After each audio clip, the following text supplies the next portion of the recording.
Hey everyone, welcome to this week's episode of our podcast. It's called Is Breakfast Included? Thanks for stopping by. Today is a really special episode. This is the first episode of the fourth year that Lisa and I will be doing this podcast. It's called Is Breakfast Included? I told you that earlier. Anyway, we just want to thank anyone who's ever listened, subscribed, bought a shirt, left a comment, good or bad. Thank you.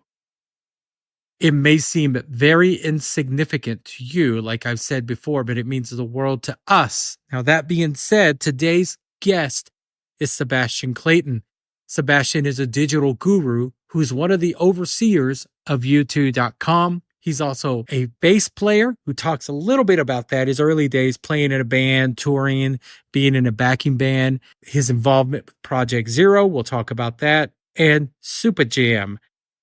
He also talks a little bit about what we're doing at the Sphere and tells you what's going on there. So you may want to listen, especially if you haven't seen or didn't get to see one of these shows at the Sphere in Las Vegas. It was a great conversation. Like I said, he was very kind and generous with his time. Let's check it out. Tell everyone who you are and what you do. Oh, hi there. My name's Sebastian Clayton. I'm a man from Ireland who got into the internet probably 30 or so years ago, after I failed being a musician, a bass player. And I kind of thought the internet was the new rock and roll. So everyone was making up rules and doing what they wanted. And I thought I can't be in a band. I'm not in the band I want to be in. So I'm going to do this. And it kind of went from there. I started out making small sites for antique shops in Dublin. And then pretty soon I started working with a bunch of DJs who wanted their shows recorded and put up on the web. And I got into doing a lot of music sites and things like that. So I basically work. That's a very long-winded way of saying I'm a digital consultant and a strategist. If that's the right pronunciation, for mainly music acts, artists, but I also work with other acts such as, painters, doctors, corporations, festivals, but mainly in the music kind of field as much as possible, because that's my life. So when you got into this, you were playing bass. You played in a band? I did. I played in a band called Moby Dick. Which I formed a band with a bunch of friends in school, basically, when I was 17. And we played for kind of a year or two while we were still in school. And then none of us wanted to go to college. So we all decided we were going to keep the band going, which we did. And we actually had a great time for about 4 or 5 years. It went really, really well. Record labels wanted to sign us. We played a lot. We toured a lot. We got to play with people like Maria McKee, Hot House Flowers, a lot of Irish-based acts. Went on tour with Maria, both as her support band and as her backing band. Just after she had the hit of A Good Heart that Fergal Sharkey had. Finished Lone Justice, which was the band she used to be in. And she asked us, would we be her band on this tour? Because suddenly she blew up. She got a number one with Fergal Sharkey and also Show Me Heaven, which she had written, the Tom Cruise movie. So we were really lucky. We kind of, went on tour both as a support band and as the backing band. So we see both sides of the equation, because we would support and everyone would be really quiet, not really pay attention. And then we would be the backing band and everyone would be cheering and really happy and enjoying what we were doing. So it was quite a nice experience. It's funny because I've heard of other acts do that. How does the crew treat you? Like when you're support, do they just cold shoulder you and then you come back as the backing band and they're like, oh, hey, do you need this? Do you need this? Yeah. It can be like that, but not really. Like, she had a very small crew. We had 2 guys, a sound man and a backline guy. And she literally had just an acoustic guitar and a grand piano. With her backline. There was her and a guy called Bruce Brody who used to play the keyboards. In fact, he produced our first kind of demos for us, and he'd written Because the Night with Bruce Springsteen and Patti Smith, and played in the Patti Smith band. So he was like real rock and roll heritage. So it was amazing to end up playing with him as well as Maria. But they would, yeah, Chuck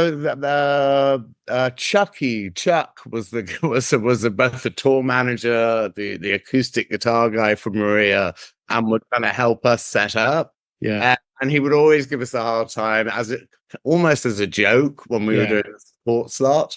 And he'd mess us around and really annoy us. And then he'd be lovely to us when we were playing with her. So yeah. Do you still? Oh, I'm sorry. No, I was going to say, how long did you play with them? We played.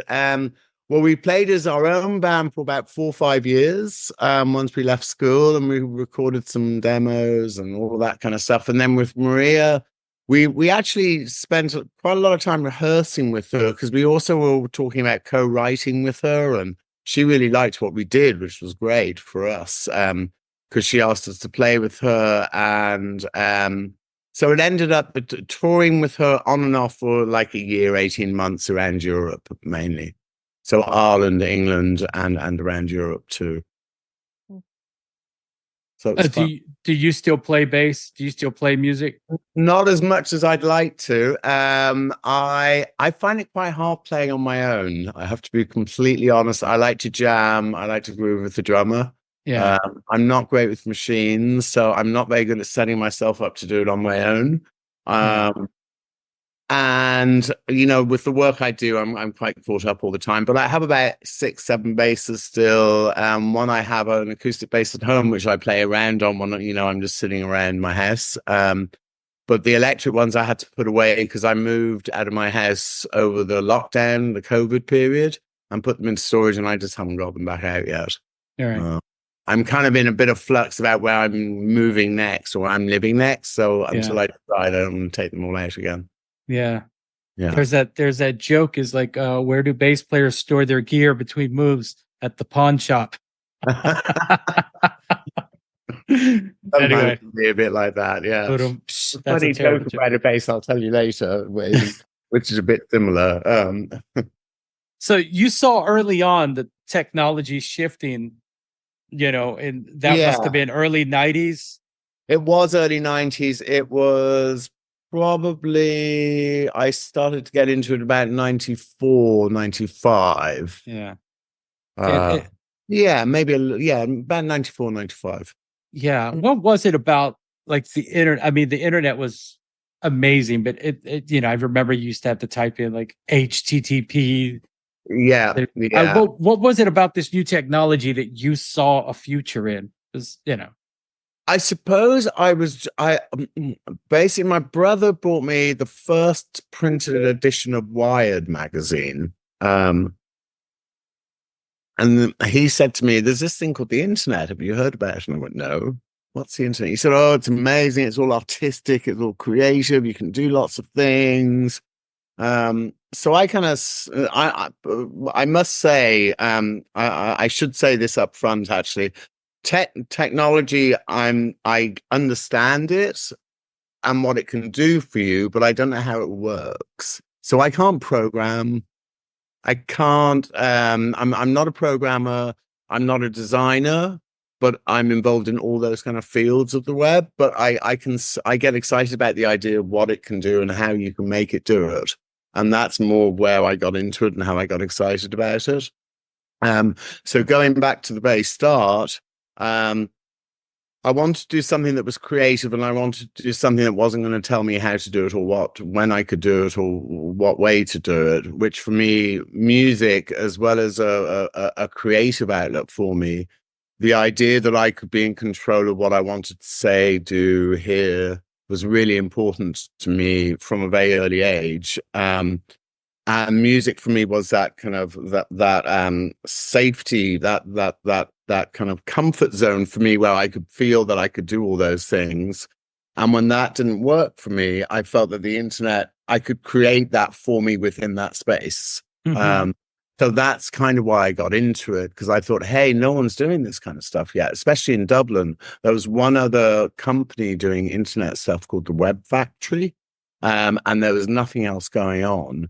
And I just got really excited about it because it was really quite creative back then. And this was before it was streaming. There wasn't any streaming. Email was just about working. I could occasionally connect on a 12K modem or 24K modem if I was lucky, because sometimes you get on, sometimes you wouldn't get on. So I kind of liked that element of it. You just didn't know how it was going to work, if it would work, what would happen, and if it didn't happen, what else might come out the back of it. So for me, it felt really exciting. It felt like the start of I kind of always. I remember being interviewed saying, I felt like it was like when Elvis started out or the Beatles, and they were just doing things that no one had done before. And I kind of felt a bit like that doing the internet in Ireland and doing the internet for music, but no one had done this stuff before. And it was just really excited me. Yeah.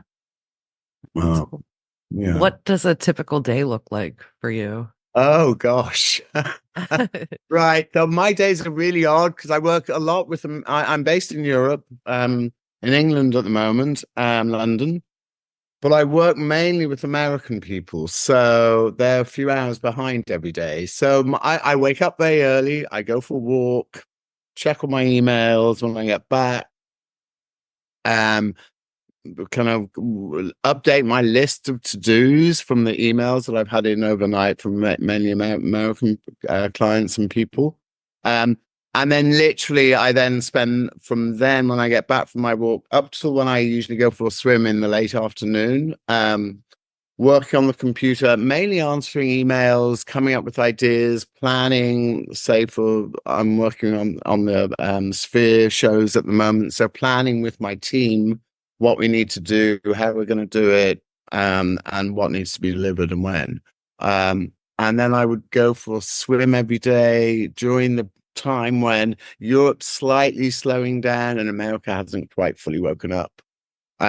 Go for my swim, come back, be at my computer again, do calls, do Zooms, up till about 8 o'clock at night, and then I shut down for the night. So that's kind of a usual day to day when I'm just working at home. It's a different scenario when I'm, on a tour like I am at the moment, when you are basically you're organizing interviews, you're organizing photo shoots, you're working with your videographer and editor to get edits done on what's been shot before in previous shows. Working one-to-one with the band to see if there's anything they want us to do, working directly with management to get approvals. So the day kind of is kind of ongoing, and when you're on the road, as it is for everybody, like it never really ends and it never really starts. It just rolls.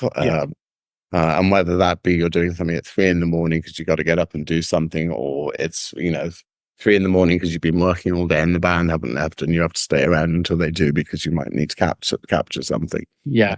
So how do you decide what content to feature on the website? I'm sure there's like a plethora of things you could choose from. Yeah, it's kind of like if I'm focusing on the U2 side, there's kind of there's 3 elements of that website, or this is how I kind of run the site along. When I say run it, I work very closely with 3 or 4 other people, and we're all very much involved on the day-to-day running of the site. But there's 3 things. There's all the kind of news and current things that are going on. There's a subscriber version of the site and exclusive content for subscribers who pay an annual fee, and they get a physical present or a physical exclusive item that we produce. If the band are out touring, they get access to the pre-sales. And then we also, provide content throughout the year. So it really can depend on if there's an anniversary. We're lucky with U2. They've been going quite a long time. So there's lots of content and anniversaries and moments you can pull on if they're not doing anything.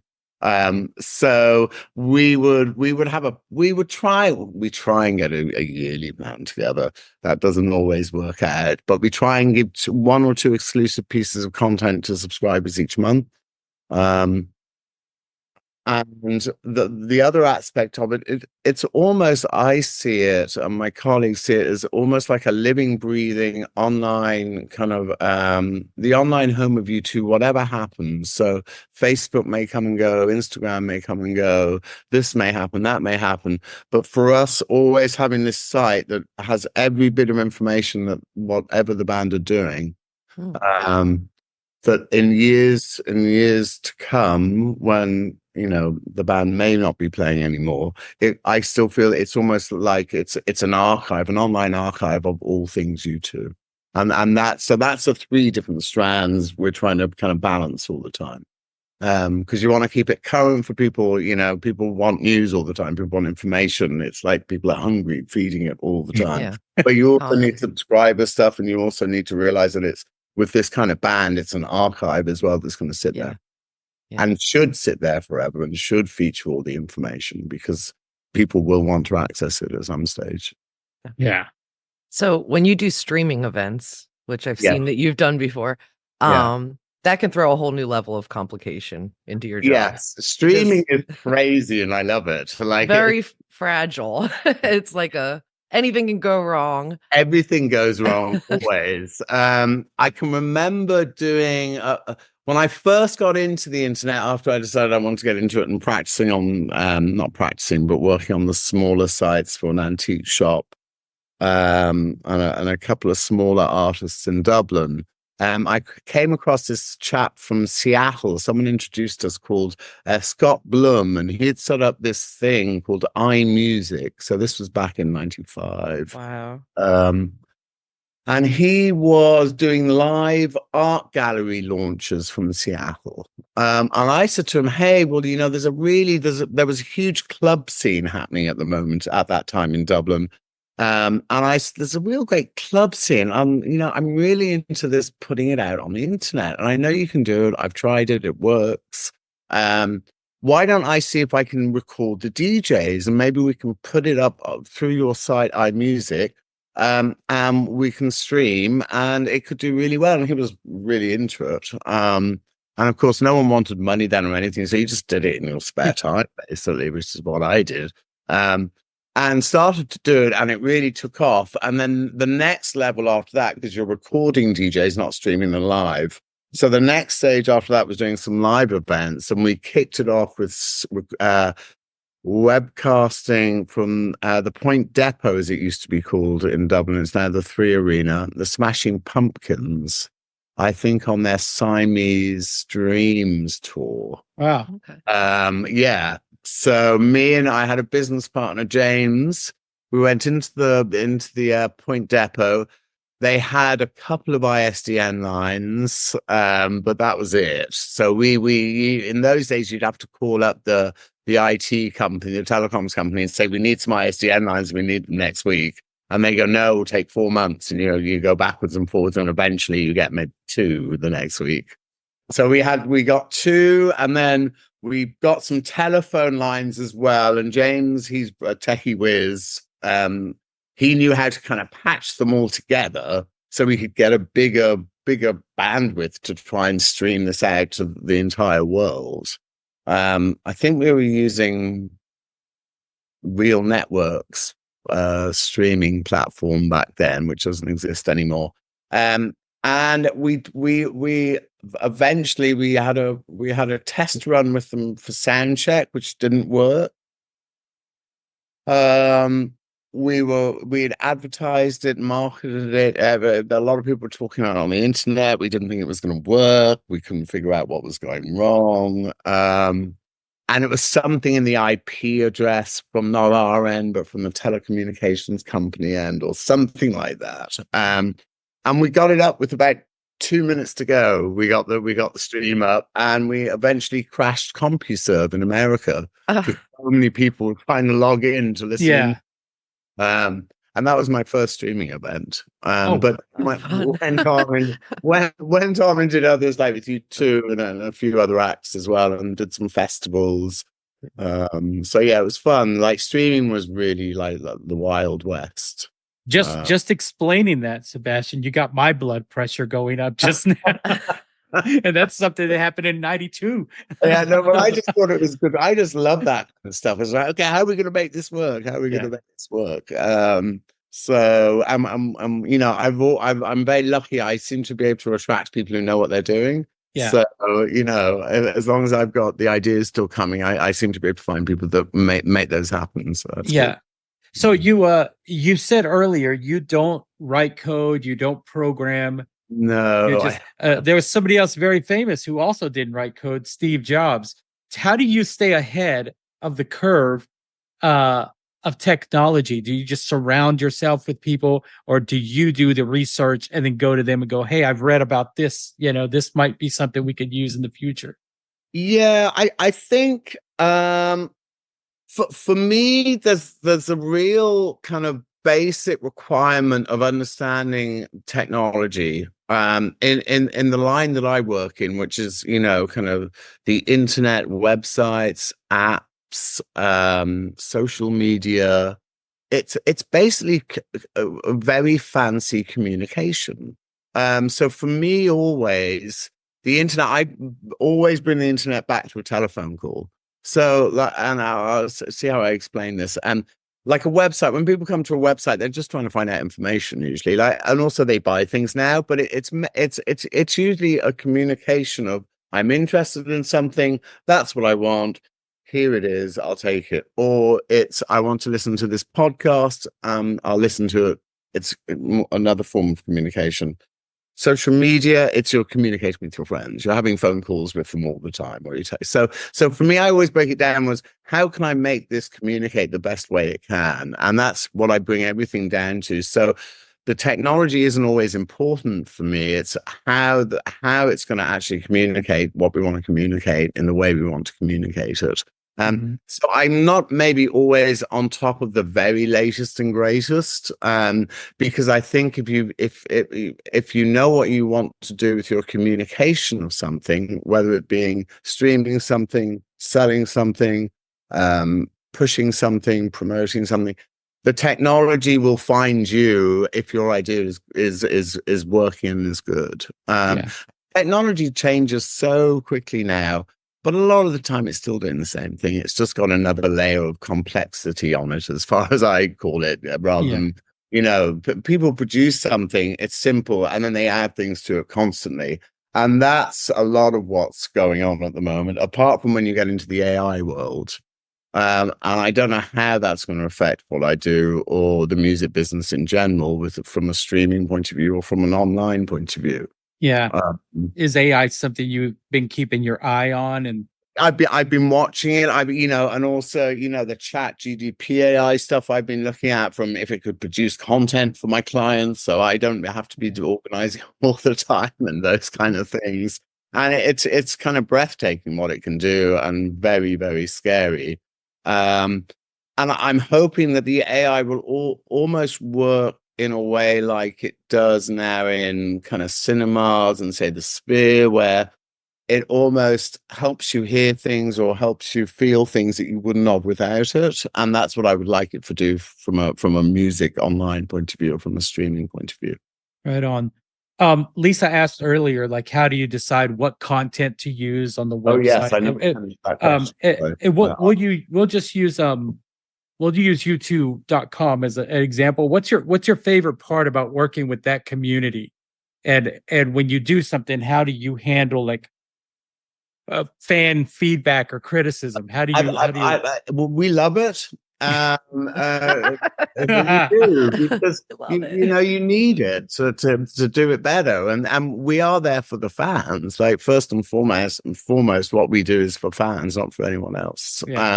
So we have a great team led by a guy called John. We have a guy in England, we have a guy in Mexico, we have a lady in I think she's in Middle America. She'll kill me now that I don't know where she's from. So there's 4 moderators that look after. We have a community online called Utopia that's part of the website. But that always spills into social media, because what's being talked on in the bulletin boards, we have a very old school kind of bulletin board system still on the site, because we actually quite like it. And things don't get lost, and things can be organized quite easily. which you can't do with a lot of these other kind of systems. So we have these team of 4 people, and they deal directly for us with fans in the social media space, and will highlight anything. They'll keep abreast on all the social media platforms for both you two and also for hashtags and @tags. And they'll highlight anything to us quite quickly, no matter what time zone that things are happening in, that this is starting to blow up online, that we've done something wrong, or this isn't working, and we can get in and fix it. So actually, it's really great. And we touch wood. We do get criticism, usually around ticketing mainly, and those special moments when tours are announced. But apart from that, and sometimes our gift to our subscribers can be a bit late in our delivery. Again, because you two are very. And I think people know this, but the band members are pretty much involved in every decision and every part of a process of producing something that is for fans or something that is for the general public. So we can be delayed because they're writing music for a month and they're not going to look at what we want them to see, or those kind of things. So we can get delays, but usually not too bad. But yeah, no, we had a ticketing fiasco on the Vertigo tour. I can remember all the fan base started blaming me, basically. And there was even a version of Vertigo written, which all the lyrics had been changed and being really insulting to me. Oh my God. Oh man. I just sat around and I didn't care, and I just fucked them over and all that. So you have to take it with a pinch of salt. And I can understand that sometimes one of the things that fans don't like is that sometimes we can be quite late in posting information.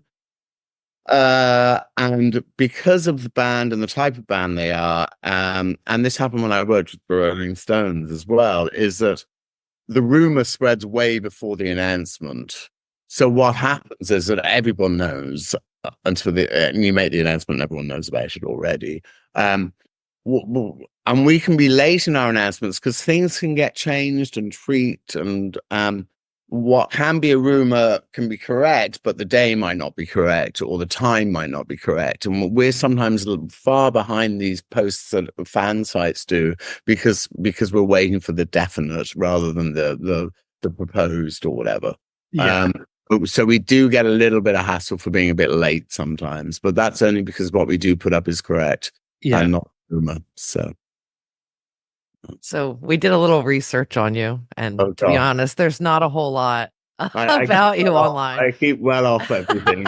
But no, this is a good one. Basically, we found that you work with a group that focuses on ocean conservation and climate change, Project Zero. Yeah, do that. I was just emailing Michelle this morning, actually. Who's the head? Can you tell us how you got involved in that? And I'm a big fan of the environment and green and trying to save this beautiful world that we live in, which I don't think people are doing. Well, I don't think business and politicians are doing it enough. And it scares the hell out of me. So Michelle asked me, would I become an ambassador and help spread the word of what they were doing, and help with if they were doing events to tell friends and colleagues what was going on. I put them in touch with Guy O'Siri, who was very helpful in the past about how we could expand online and get more people to sign up to it. So I kind of help them as much as I can on the internet side of things. But I was introduced to them by a lady called Elizabeth Curran, who used to do my job, but for the Rolling Stones. So between her and I, we try and be the digital kind of help for the Project Zero people. Well, I'm also involved in another company called Supajam. I don't know if you found that online. Oh, I didn't know. Oh, okay. Tell us about that. Supajam is a media company based in the UK, and we ran Supajam as a news website, but also as a website that encouraged up-and-coming bands to play.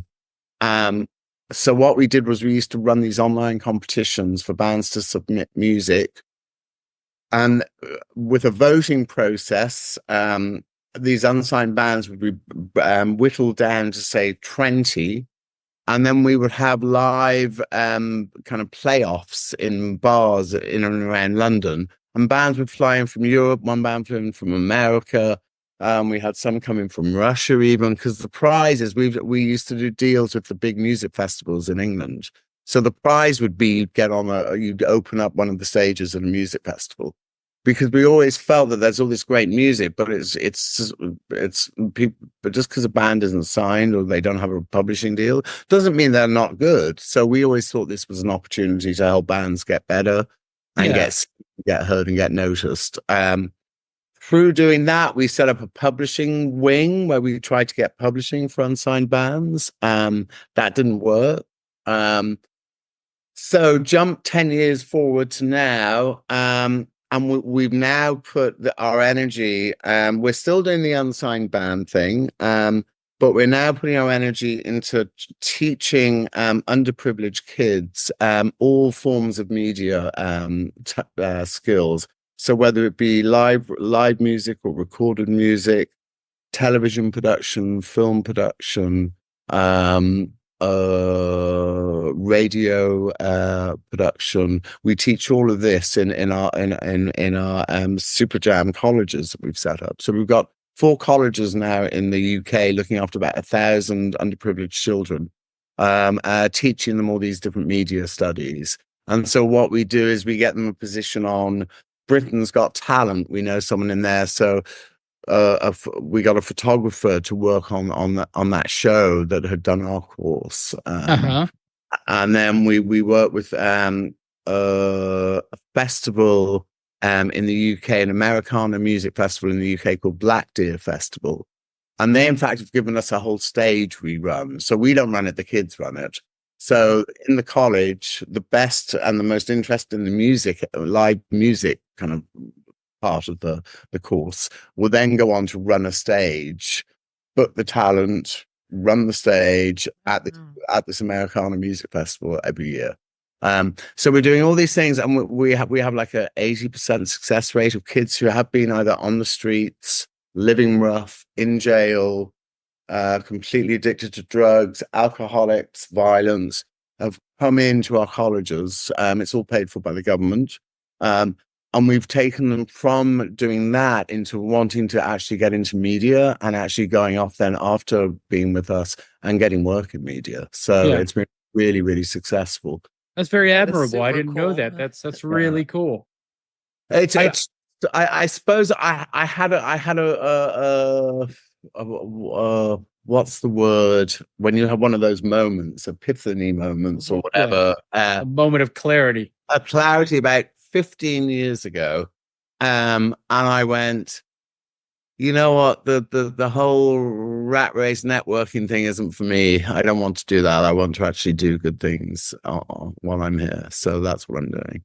Yeah, that's very admirable. Especially you like you said, you have a few clients that pay very well. You could just be going for the money and to hell with everyone else. But that's a big deal, man. Yeah, I was gonna ask. I feel very blessed and lucky that I can actually allow myself to do that, or I have the choice to do that. Yeah, most people don't. So yeah. So this moment of clarity, what was it? Did anything? Was that moment something that triggered that, or? Well, yes, it was a very emotional a moment for me. It was basically my mother got very sick of cancer, and I stopped working to help my father look after her. And after she passed, I realized that actually I didn't want to be going back to how I had been before I had stopped working to look after her. And I wanted to reevaluate what I was doing with my life and where I was going. So that, taking time to basically give to others. Yeah, and just I'm not running around giving to others all the time. I'm not a do-gooder. And people, a lot of my friends would be laughing at me right now. Listen to this guy. But it just made me realize that there are more important things, and having a large bank account and houses and cars, and there are more important things for me in life, and the road I decided to take. what is one piece of advice you've been given that just sticks with you? I have a couple of things that every time I'm thinking, just a couple of things someone has told me that just wake me up and make me realize what's the one piece of advice that sticks with you. I think for me it's enjoy what you do rather than just doing it. And that's what I've always tried to do, which again is why I ended up doing the internet when no one else was, because I wanted to do what I wanted to do and enjoy what I was doing, and I knew I wouldn't really enjoy much else. So. Yeah. I meant to ask you this earlier because you were talking about the internet. When you saw that, did you see it like, I think you even said it was like music, like making music, like you could do whatever you wanted. There was no rules. That's why I got into it. That's completely why I got into it, because I was in a band where we made up our own rules. We did what we wanted. We could lie in all day. We could, we could do what we wanted to do. It didn't matter. Yeah. Which is probably why we weren't successful. But anyway, it doesn't really work like that anymore. And it was kind of changed because it was the early 90s. I left school in 88. So it would have been from 88 till about 92, 93. And that's when I think the music business was starting to change and getting a little bit more corporate, and coming out of the 80s and going into the 90s and digital, it all started changing. So I just felt the internet was like this mad place you could do whatever. I didn't even know what it was. I just, read about it in a magazine. But, and what had happened was I managed to get a computer together, managed to get a modem together. I went, great. And I was like, okay, what do I do now? But I didn't even know how to turn a computer on. I was that uncomputer-like in the world I lived in. Like when we were in a band, people used to get annoyed with me because I wouldn't allow any digital effects on my bass. I'd always want to put my own effects using my pedals, and I had a wah pedal to make a weird sound rather than doing it digitally, which all the guys in the studio used to always want to do. And I'd have huge fights with them all the time. And they'd tell me off because they'd say my amp was noisy and rattly, and they wanted to take a line feed from my guitar, and I'd go no, and I'd fight with them about it. And so I always preferred the older school methods of things. So the internet for me just seemed like a whole world that like a new planet to explore. And that's what I got into. It's very much like when Lisa and I started this podcast, we got the mics and the whatever we had, and then we were like, okay, now what do we do? We did one episode, we released it, and we're like, oh my god, we got to do another one. Yes, and 150 some odd episodes later, and then the bug gets you. To me, the bug gets you. Go, why don't we do this next time? Or why don't we do that? Or I just saw this in mind. Why don't we do this? That's what's great about the internet too, the way it's changing, evolving, moving. Yeah, and the internet makes everything quick and easy. It does. It really does. And I think, I'm not sure when, but I know I have quite a few. I have no children, but I've quite a few godchildren. And my eldest, Phoenix, is now 15. I think he's pretty much the generation where they don't know what like a landline is, or they don't know what the world was like before social media even. Yeah. And it's kind of weird, I think. It really is. And they don't know what life was like before the internet. Like they don't know that you'd have to kind of go home and make a phone call and arrange a time to meet and be there at that time, or else it's crazy, right? All those kind of things. Yeah. You got to be in the moment. It is quite weird though when you look out, because of course I'm lucky enough I can be backstage and look out like the back one and see what the band see, but as you can, Bernie. But it is odd when you just see phones and not faces. It's definitely something that's changed. Yeah, it has. Do you have a favorite way to relax when you're not working?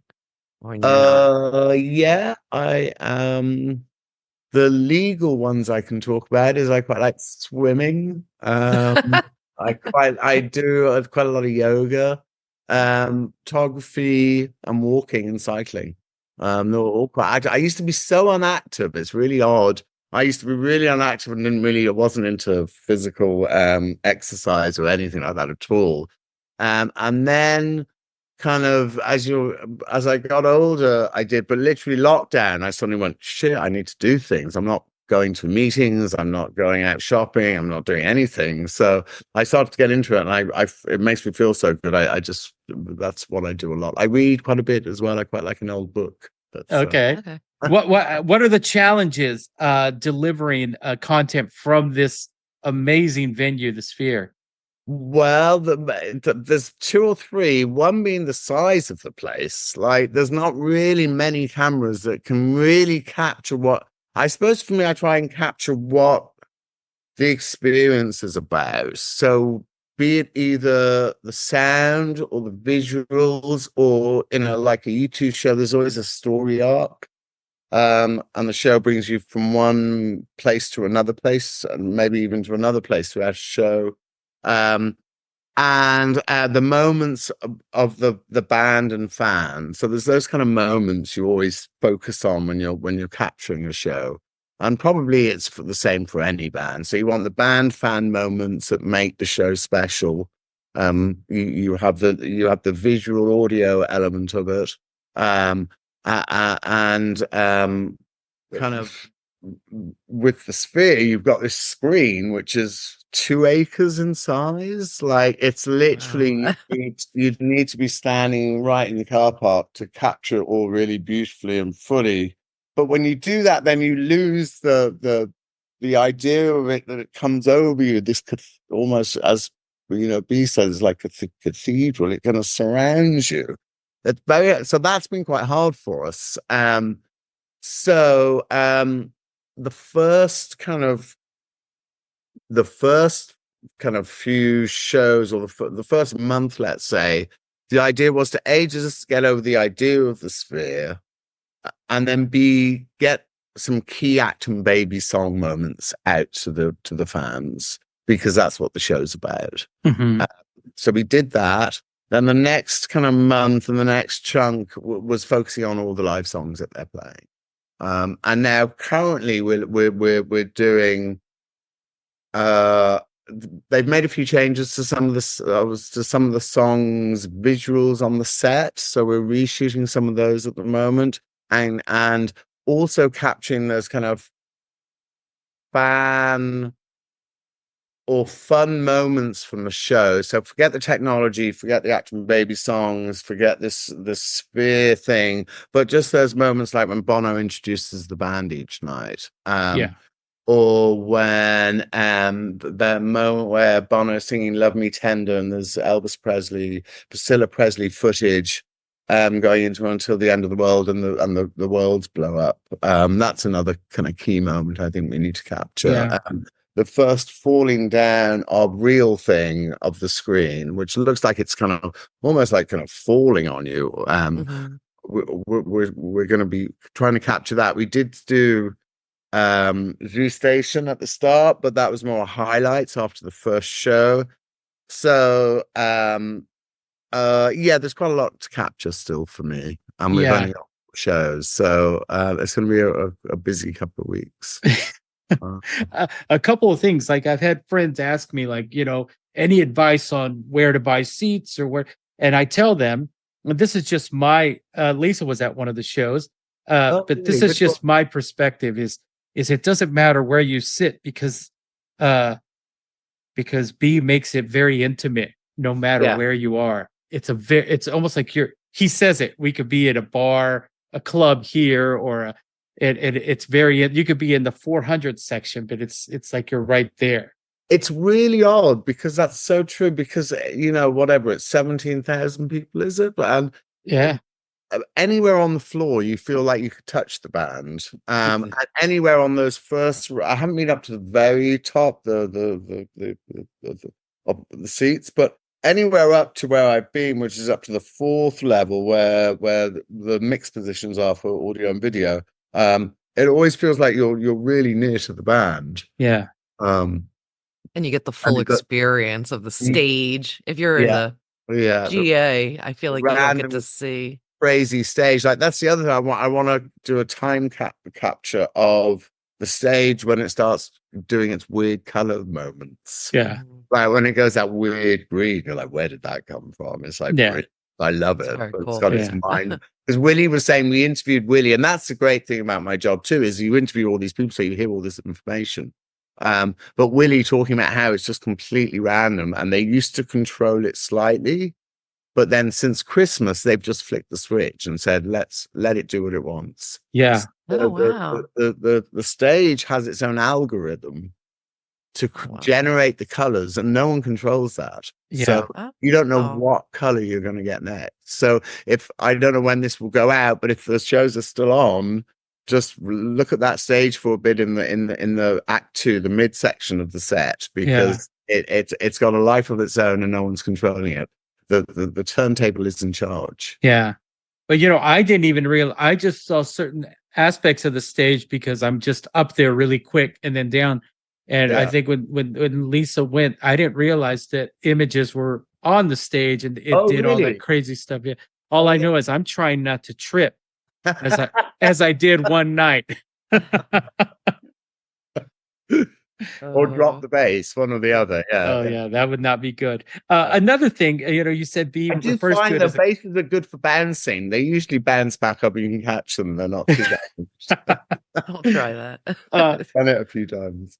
You said that it was referred to as a cathedral when they Love Me Tender and the images. I don't know if I should say this and we'll take it out, but when Priscilla Presley was there the other night, it's the first time I saw all the spotlights in the box, and she stood up and the hairs on my arm I got goosebumps because it was that presence of her being there. Very special moment. It was amazing. Yeah. And you could feel the crowd it was electric. It was magical. It was that show was magical. But having her interact as well, it was just brilliant. It was just really brilliant. Because none of us knew she was there, and when he introduced her and brought her into it was just really a special moment for me. I don't know about anyone else, but for me, it was special. That's great. Oh, good. Are you gonna miss it? Yeah, I always miss it for the first few weeks, and then it's always nice to get back home. I love being in the green, and I find Vegas quite brown. Yeah. So I miss green fields and flowers, things like that, and forests. I agree with you about Vegas, but I think in my own personal opinion, like I feel in a couple of weeks it's going to hit me how historical what we're doing is. I was when I answered you, I was thinking, God, that's not a great answer.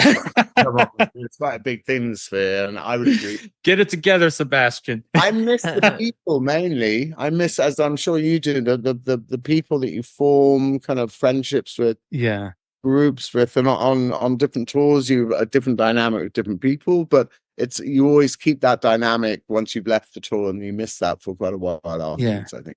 Yeah, I agree. Well, I came into this as a stranger, and you've all been very welcoming, and I think I'm going to miss that the most. The vibe that this crew has. Like, I think the band and Jake are very good at finding people or picking people that are similar in mindset or the way they are. So everyone fits in really well. Yeah. That's what I've always experienced. And I'm lucky, like before I worked with the band, because of my connection, I was out a lot and saw a lot of shows, and, have seen the crew change and the people who work around the band change over the years. But that's one thing that's always kept really solid. The crew have always been really, really kind and caring and special. And there's a real friendship and camaraderie and love between everybody. And respect, which I think you don't see sometimes on a lot of tours. Yeah, I always say that's where the trickle down, you really see it. If it's good at the top, it's going to be good at the bottom. Yeah, kind of because so true. Because some tours it's not so good at the top, and you realize it's somewhere in the middle. Yeah, and at the bottom, oh my God, you don't want to be there. Wouldn't want to be there. I was going to say. And kind of you miss the fun, the spontaneity as well of being with a bunch of people in the city. Then you all know each other. You just want to kind of break loose because you've been working for 4 weeks without a day off. Yeah, you miss that aspect of it too. Yeah. Yeah. As much as you don't miss it when you hate it when you're doing it, but then it's over and you're like, I'd do anything to give 4 weeks of not a day off. Yeah, exactly. Yeah. Well, we appreciate your time, man. You've been very generous with it, and thank you for doing this. No worries at all. I was so terrified, but you've made it work really well and really easy. So thank you both for that. That's great. Well, we really appreciate it, and thank you for letting us in to a little bit of your life. No, if there's anything else you need, or you want to do it again, or if there's anything or anything, one more question. I'm available. Yeah. Our podcast, it's called "Is Breakfast Included?" As you know, and if we were having breakfast right now, Sebastian, what would you have? I would have probably about 3 or 4 double espressos. I would have a fine cinnamon biscuit, and I would have fresh fruit. Okay. All right. Yeah. All right. Nice. Well, we thank you so much. It was good talking to you. No worries. Good to talk to you guys as well. I love your background, Lisa, by the way. Oh, thank you so much. That's an original painting. She's going to hate me for telling you that. That's an original painting. You painted it? It's fluid art. I started something. Great. It's great. I'm a hippie, so yeah. Like that. Sorry, I should have said that. I read the Declaration of Independence of Cyberspace, written by John Perry Barlow, who used to write the lyrics for the Grateful Dead. Oh. And he wrote this Declaration of the Independence of Cyberspace in 1997, and I saw it published in Wired.